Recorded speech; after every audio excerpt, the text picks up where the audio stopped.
कि आज पूरे राज्य में कोने कोने में षड्यंत्रकारी जमातों के विरोध आवाज पर जहां पर लाखों की संख्या में कार्यकर्ता मौजूद हैं, उन कार्यकर्ताओं को अब मुख्यमंत्री हेमंत सोरेन संबोधित करते हुए ये सीधी तस्वीर इस वक्त आपके टीवी स्क्रीन पर मुख्यमंत्री आवाज से। हम लोगों ने आज ये राज दिया है, अब इस राज को सजाएगा और संवारेगा भी यहाँ का आदिवासी और मूलवासी।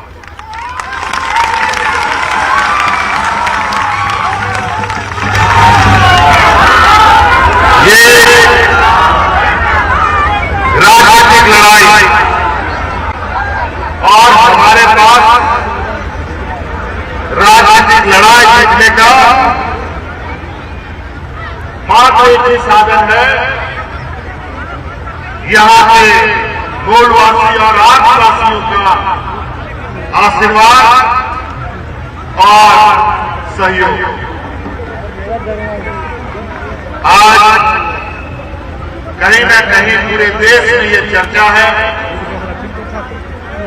कि झारखंड में वर्तमान पूर्ण बहुमत की सरकार दिगाने का सरकार बनने के दूसरे दिन से ही शुरुआत हुई और तथाकथित कुछ आज कहीं न कहीं पूरे देश में ये चर्चा है कि झारखंड में वर्तमान पूर्ण बहुमत की सरकार दिगाने का सरकार बनने के दूसरे दिन से ही शुरुआत हुई और तथाकथित कुछ हमारे मूलवासी आदिवासी दलाल किस्म के लोग हमारे विपक्षों के साथ मिलकर हमारे इस राज्य के मूलवासी आदिवासियों को भटकाने का प्रयास कर रहे हैं। लेकिन मैं उनको बता दूं, ये जो आपका षड्यंत्र 20 साल तक चला, अब इस राज्य का 3.25 करोड़ लोग आपके इस षड्यंत्र को पहचान चुका है और जान चुका है।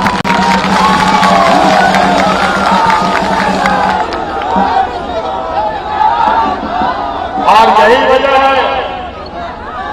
यही वजह है कि 2019 में ये डबल इंजन की सरकार का एक इंजन को उठा करके छत्तीसगढ़ भेज दिया गया।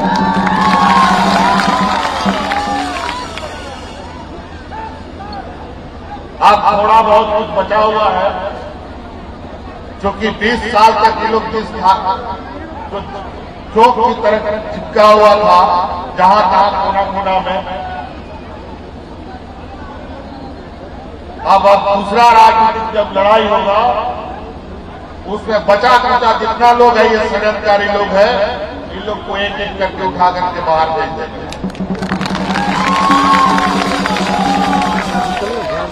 आज सरकार की लोकप्रियता, आज जिस तरीके से सरकार गांव पंचायत टोला टोला में जाकर के इस राज्य के ग्रामीणों की समस्या का समाधान कर रहा है, तो इनके पेट में दर्द हो रहा है। और आज जिस तरीके से इन षड्यंत्रकारियों को कोई जवाब नहीं मिल रहा है, तो ये लोग अपने पुराने पापों का टिकरा वर्तमान सरकार के मत्थे में फोड़ने का काम कर रहा है।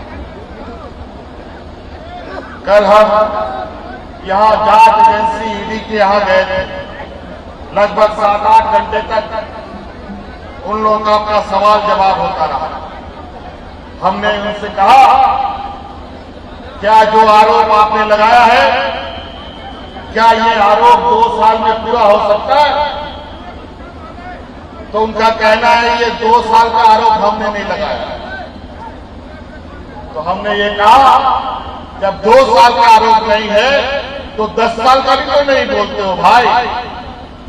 हमने उनको आश्वस्त किया है, आप दूध का दूध पानी का पानी करो। अगर आप ईमानदारी से काम करोगे तो सरकार का पूर्ण समर्थन एजेंसियों को मिलेगा। लेकिन एक पक्षीय कार्रवाई करोगे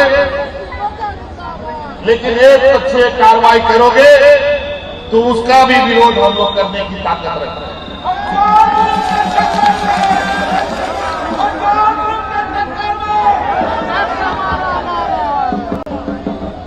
हमें जात नियंत्रण से कोई परहेज नहीं है, कोई गुरेज नहीं है, लेकिन जिस तरीके से उदाहरण दिख रहा है, जिस तरीके से उनका संदेश बाहर आ रहा है कि पूरा देश के अंदर सिर्फ और सिर्फ गैर भाजपा शासित राज्यों के अंदर उनकी कार्रवाई चल रही है, इसका सवाल का जवाब इन एजेंसियों को भी देना चाहिए। क्यों आज चाहे वो तेलंगाना हो, चाहे वो केरल हो, चाहे वो बंगाल हो, चाहे वो बिहार हो, चाहे छत्तीसगढ़ हो, चाहे ये झारखंड हो, इन्हीं जगहों पर क्यों कार्रवाई हो रही है? क्या पूरा देश भाजपा का शासित राज का लोग दूध का धुला हुआ है क्या?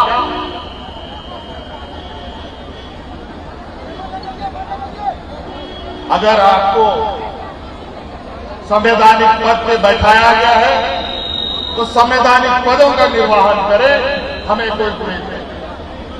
लेकिन झारखंड वीरों का राज्य है, यहां आपका हक अधिकार के लिए हम लोगों ने कभी समझौता नहीं किया।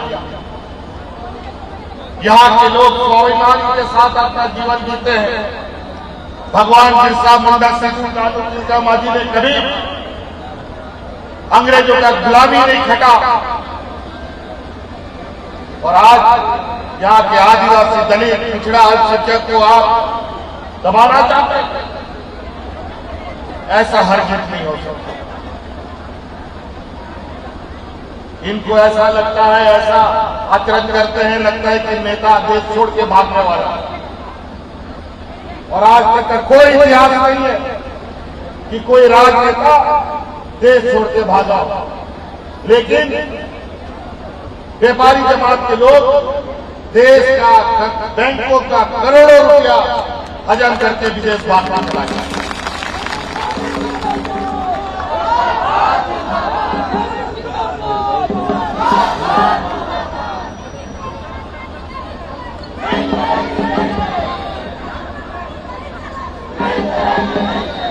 इसलिए साथी, बिल्कुल धैर्यपूर्वक हमें इनके षड्यंत्र को नाकाम करना पड़ेगा। हमारे विपक्ष के लोग पंचायत में भ्रष्टाचार विरोध के लिए धरना प्रदर्शन कर रहे हैं, लेकिन विकास हो रहा है वो उसके लिए नहीं धरना देंगे। आने वाला समय इनको, जिन बुजुर्गों को इन लोगों ने 20 साल ब्लॉकों में दौड़ाया, पेंशन नहीं दिया, जिन विधवाओं को 20 साल ब्लॉकों में दौड़ाया, पेंशन नहीं दिया, जिन विकलांगों ने 15 साल 20 साल ब्लॉकों का चक्कर लगाया, उनको पेंशन नहीं दिया।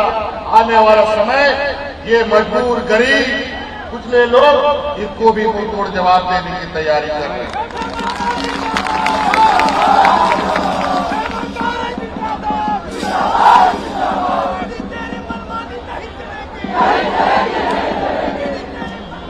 आज हमारे आने वाली पीढ़ी के लिए इन लोगों ने इतना बद से बदतर स्थिति बना दी। हमारे आने वाली कई पीढ़ियों का तो भविष्य चौपट कर दिया इन लोगों ने। लेकिन जब इन लोगों ने देखा वर्तमान सरकार लगातार जेपीएससी के माध्यम से यहाँ के मूलवासी आदिवासियों को, बीपीएल परिवार के बच्चों को बीडीओ, सीओ, कलेक्टर बना रहा है, सैकड़ों की संख्या में इंजीनियरों की बहाली हो रही है और अनेकों पद पर लोगों की नियुक्ति हो रही है। स्वरोजगार उत्पन्न हो रहा है बड़ी तेजी से। मुख्यमंत्री रोजगार योजना के माध्यम से अनेकों योजनाएं गांव-गांव जा रहे हैं और नौजवान इसका लाभ लेने की अब तैयारी में है। जब इन सब चीज का विकास का मॉडल ये देख रहे हैं तो इनका राजनीतिक कुर्सी हिलता हुआ दिख रहा है। आज ये हासिल पर जा चुके हैं। बस अब आप लोगों को सही और गलत को हमें पहचानने की जरूरत है। आज इनको लगता है कि नेता को पकड़ के ले जाएंगे तो हमारा कार्यकर्ता दिग्भ्रमित हो जाएगा, निराश हो जाएगा। ऐसा नहीं है। जब जब झारखंड मुक्ति मोर्चा के ऊपर विपत्ति आई है, तब तब झारखंड मुक्ति मोर्चा और मजबूत होकर खड़ा हुआ।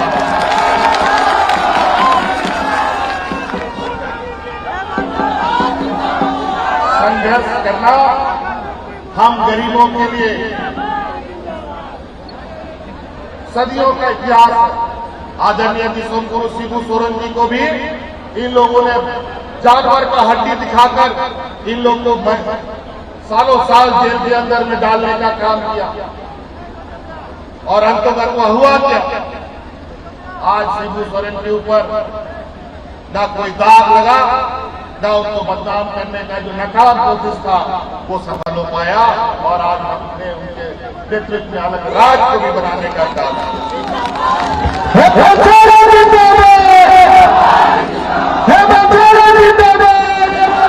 अब आप सब लोगों को, यहाँ के मूलवासी आदिवासी होने के नाते अब आप लोगों को भी अपनी जिम्मेदारियों का निर्वहन करना पड़ेगा। नहीं तो ऐसे ही कोई गुजरात से, कोई छत्तीसगढ़ से, कोई मध्य प्रदेश से, कोई महाराष्ट्र से आकर के यहाँ राज करेगा। आज के दिन में भी भारतीय जनता पार्टी का लोग दूसरे राज्यों से लोगों को लाते हैं और यहाँ सांसद बना के भेजते हैं। अब आने वाला समय में विधानसभा, लोकसभा, सभी जगहों पर मूलवासी आदिवासी लोग शिक्षा समस्या करेंगे।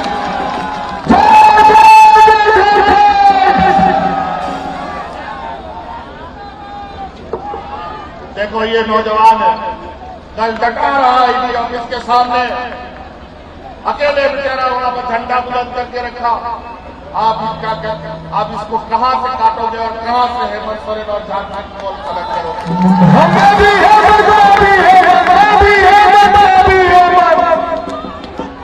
इसलिए साथी अब हम लोग बिरसा मुंडा सिद्धू कानून का माध्यम इस राज्य का कोई ऐसा जिला नहीं है, कोई ऐसा ब्लॉक नहीं है जहां हमारे आंदोलनकारी ना हुआ। चाहे पलामू प्रमंडल में हो, चाहे कोलार प्रमंडल में हो, चाहे उत्तरी दक्षिणी छोटानाग में हो, चाहे संताल बजाना प्रमंडल में हो, हर जगह आज हम वीर सपूतों के उस जंग को, उस बलिदान को, ऐसे उनके बहे हुए खून को हम लोग बर्बाद नहीं होंगे। उनका एक एक करके हम लोग चुकता करेंगे। 20 साल हम लोगों ने देख लिया, हम लोग ठगाते रहे, बेवकूफ बनते रहे, बोका बनते रहे, लेकिन अब इन लोग को बोका बनाने का समय आ गया।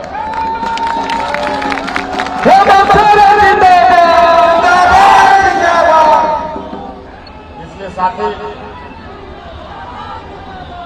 यही हम लोगों का एकता, यही हमारा एकजुटता इस राज्य को बचा सकता है, इस राज्य के हक अधिकार को बचा सकता है, और यही एकजुटता हमारा विकास कर सकता है।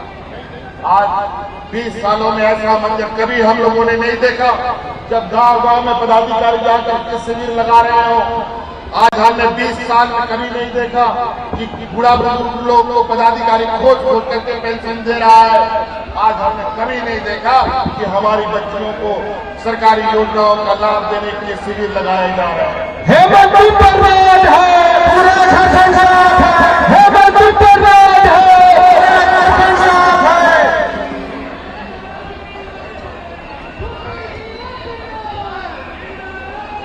और यहाँ आम नागरिकों को तो इन लोगों ने जो कुचला और जो उनका शोषण किया वो 20 सालों में तो हम लोगों ने देखा। साथ साथ में जो सरकारी कर्मचारी, उन लोग के साथ भी छल कपट धोखा, उन लोग को भी इतना प्रताड़ित किया कि उन लोग का काम करने का जज्बा खत्म कर दिया। आज गांव क्षेत्र में वो लोग जाने से कतराते थे, आज वही पदाधिकारी कोई लैपटॉप, कोई जेरोक्स मशीन, कोई फोटोकॉपी मशीन ले लेकर के मोटरसाइकिल में, ट्रैक्टर में, गांव में जाकर शिविर लगा रहा है। एक उत्साह का माहौल जगा हुआ, एक मेला लगा रहा था।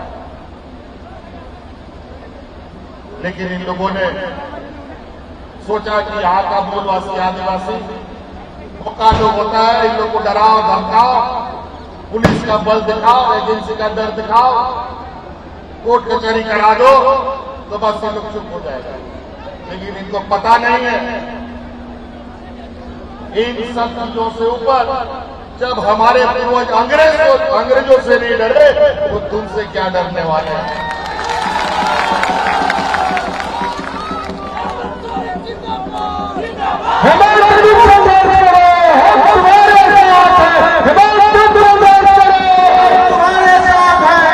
एक व्यक्ति नहीं, इस राज्य में सैकड़ों लोगों ने अपनी शहादत दी है।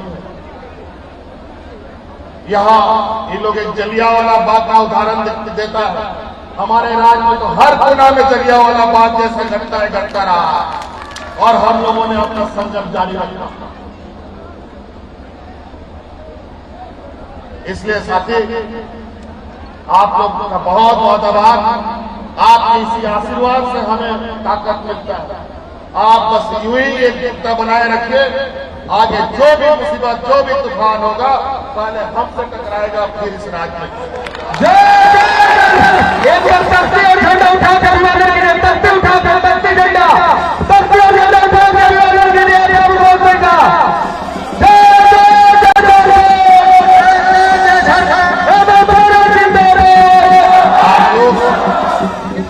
आप लोग क्यों ही एक जमात में रहिए। आप यहाँ के मूलवासी आदिवासियों को एक छत में आना पड़ेगा, हर हाल में एक छत में आना पड़ेगा, तभी आपको अपना अधिकार मिलेगा।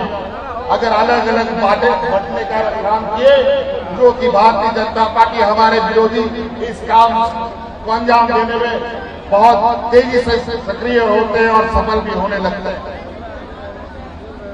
उनके इस षड्यंत्र को समझने का कोशिश की। आज देश का क्या हालत है, आज विकास का क्या हालत है, आज महंगाई आसमान छू रहा है, गरीब भूखा मरने के लिए तैयार है। आज कोरोना में जो कंपनियां खुली बंद हो गई, वो खुलने का नाम नहीं ले रही। आज अर्थव्यवस्था औंधे मुंह खड़ा पड़ा है। आज संयोग से ये खुशी की बात की या गौरव की बात की है कि आज इस राज्य में 80% लोग ग्रामीण क्षेत्र में खेती बाड़ी करके अपना जीवन यापन करते हैं। और खेती बाड़ी एक ऐसा साधन है जो हमेशा जीवन में लोगों को लाभ देने का काम करता है और रोजगार देने का काम करता है। आज इसीलिए इन व्यापारियों का कोई भरोसा नहीं, कब अपना फैक्ट्री बंद कर देगा, कब आपको धक्का मार के कंपनी से बाहर निकाल देगा, कोई ठीक नहीं। आज धीरे धीरे सरकारी एजेंसियों में भी नौकरियां खत्म हो रही है, बैंकों का मर्जर हो रहा है, कई ऐसी संस्थाएं हैं जहां प्राइवेट में नौकरियां दी जा रही है। प्राइवेट में नौकरियां देने का मतलब आपका आरक्षण खत्म, ना आदिवासी को आरक्षण, ना दलित को आरक्षण, ना पिछड़ों को आरक्षण। लड़ते रहिए। इसीलिए अब आने वाला समय हमारी जो परिकल्पना है, इस राज्य को इन लोगों ने षड्यंत्र के तहत इस देश का सबसे पिछड़ा राज्य बना दिया, जबकि यहाँ पर देश में सबसे अधिक खनिज संपदाएं हैं, सबसे खूबसूरत प्राकृतिक संपदाएं हैं, नए लोग भी यहीं पर हैं, लेकिन आज यहाँ के लोगों को यहाँ पर मेहनत करने का मौका नहीं मिलता। खनिज संपदाओं